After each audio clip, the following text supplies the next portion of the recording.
Bonjour, aujourd'hui on se prépare à partir avec l'équipe Sorso Jason pour une sortie d'endurance. C'est le début de saison, ça va nous permettre de revoir quelques notions, PMA, VO2 max, seuil aérobie, seuil anaérobie. Est-ce que ça vous parle? Pour ça, on va tout de suite se tourner vers les coachs. La VO2 max, c'est la consommation maximale d'oxygène à une intensité maximale aérobie. Par exemple, lors d'un test en laboratoire, c'est la dernière valeur de consommation d'oxygène où le système cardiovasculaire et musculaire sont au maximum.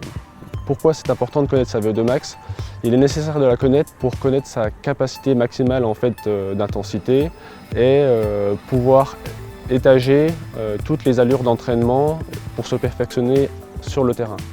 La fréquence cardiaque maximale est la fréquence cardiaque qui intervient à VO2 max.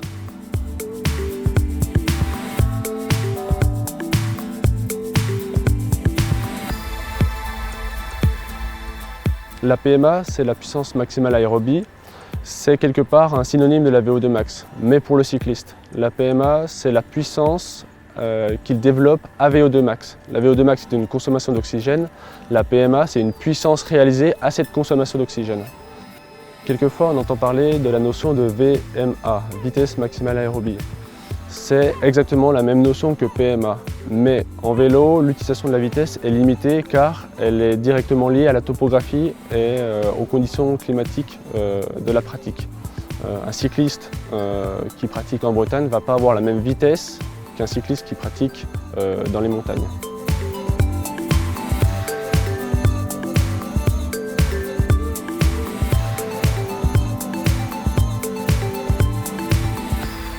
Pour connaître l'intensité de travail, on a plusieurs outils.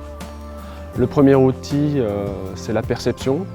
Donc, comme par exemple, si on fait un travail de seuil anaérobie, la perception sera un large essoufflement, du mal à parler, les jambes qui commencent à brûler. Voilà, tous ces petits repères, en fait, ils sont essentiels et finalement, ils ne coûtent rien. Il n'y a pas besoin de matériel pour.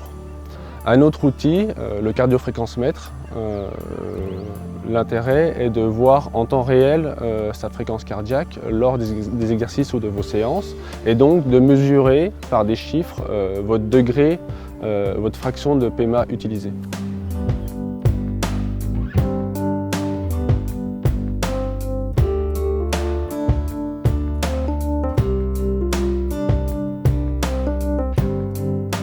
Un autre outil existe depuis maintenant quelques années, c'est le capteur de puissance. Donc le principe est d'interroger l'énergie qui est déployée sur les pédales. C'est une notion qui est encore assez récente mais qui va dans l'avenir s'étendre, qui va un petit peu remplacer le cardiofréquencemètre. C'est le même principe que la fréquence cardiaque. On peut voir en instantané la puissance développée tout au long du parcours et donc d'ajuster légitimement la fraction de PMA utilisée.